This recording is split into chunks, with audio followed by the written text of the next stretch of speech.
Thank you very much, Susan. So, I have the pleasure of being the first speaker this evening, and I'll be talking about the work of Taisce's Clean Coast programme and how that work has made a really positive impact on our coastline.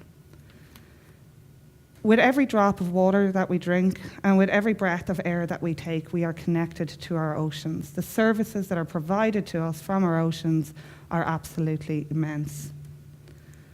In August 1955, Life magazine published an article with a celebratory title called Throwaway Living: Disposable Items Cut Down on Household Chores. Now, I'm going to paraphrase a little bit here, but the objects flying through the air would take 40 hours for any housewife to clean, except no housewife need bother anymore. They are all meant to be thrown away after use. Well, that's one lucky housewife. In 2012 alone, nearly 300 million tonnes of new plastic items were produced. So each day, these and other plastic articles are sold, used, and disposed of. However, an alarming amount of these plastics actually end up in our oceans. Plastics are not the enemy here. It's, when you think about the technology, the advancements in the way we can preserve food, medical care, etc., plastics serve us well. But it's the choices that we make and how we purchase, and also what we do with it afterwards, that's the problem. So let's go back to Throwaway Living, the article.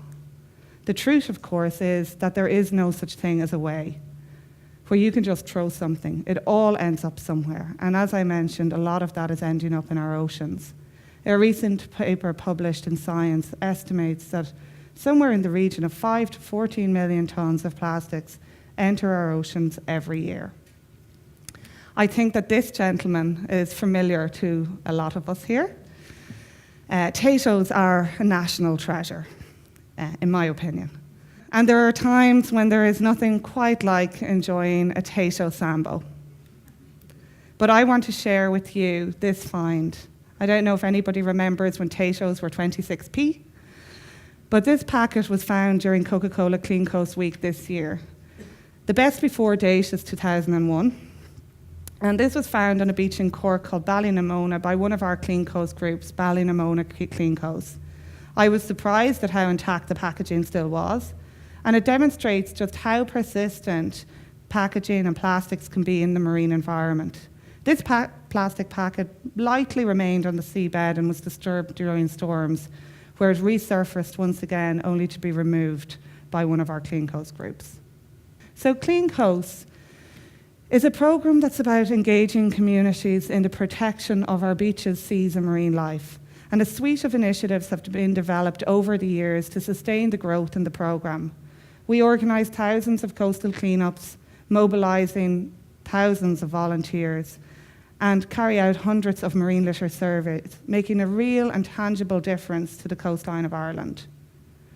Clean Coast is about education, awareness raising, action, behavioural change, and of course about the celebration of our coast.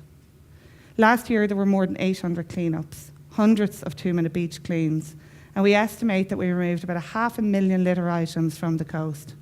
Every single piece is a challenge for change. How did it get here? What can I do to stop it getting here again?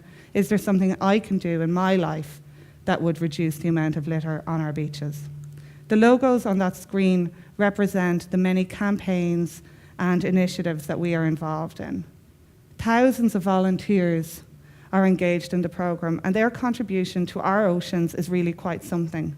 If we try to monetise their efforts, you're talking about a figure well over €500,000 if we were to pay these people minimum wage for the hours that they do contribute to cleaning our coastline. We have a corporate volunteering programme now, and companies like Airbnb, PayPal, Google, Apple, and Northern Trust are all participating in this programme. With a coastline of approximately 5,000 kilometres, you could say we have a group for roughly every 12 kilometres of coastline. And our grassroots approach is one of the reasons that Clean Coast has been so successful. We work with people on the ground in their community, and that's definitely what works best. On the third weekend in September every year, we partner with Alison's organisation, the Ocean Conservancy, to take part in the world's largest marine litter survey. The top 10 litter items are shown on this slide, and many of them appear on top 10 litter items around the globe. Over 3 days, 103 cleanups took place. 1,442 volunteers got out there to clean a length of coast the equivalent of 3 M50s. And we removed 33,442 individual litter items from the coast. So these surveys, they don't follow a particularly scientific approach like maybe the OSPAR methodology, but they are an indicator of the magnitude of the problem and the different categories of marine litter that we need to be concerned about on our coast: recreational litter, cigarette butts, fishing litter, and sewage-related litter. But what about what we can't see? What about the pieces of marine litter that we cannot remove? Microbeads. They're ingredients in thousands of personal care products that are on our shelves. And these microbeads can't be removed in wastewater treatment plants and end up going straight out into our waterways and out to sea. They are passed along the marine food chain, and as we are top of the food chain, it's likely that we are eating these microbeads and absorbing some of the chemicals that can be on their surfaces. We were delighted to join with the North Sea Foundation and the Plastic Soup Foundation and become part of the Beat the Microbead campaign. We are building the database for Ireland, so you can download an app on our website and scan the product that you're going to buy the next time you're in the chemist or supermarket, and it will tell you if there are microbeads present or not. So green for go, orange for the microbeads are in the product, but they plan to remove them, and red is that these products contain microbeads. Now, you might not all look as good as Shane Byrne, ex-international rugby player, but we have this prop out in the foyer, and if you would like to get your photo taken to help spread the word and help to beat the microbead, we would really appreciate it. So Martin Dorey, he's a gentleman who we first got to know about a year ago, and we were keen to create an initiative that was aimed at the individual. We have 440 groups involved in the programme, but we saw a market for the people who go to the beach but don't have time to do a clean-up on a Saturday morning for 2 hours.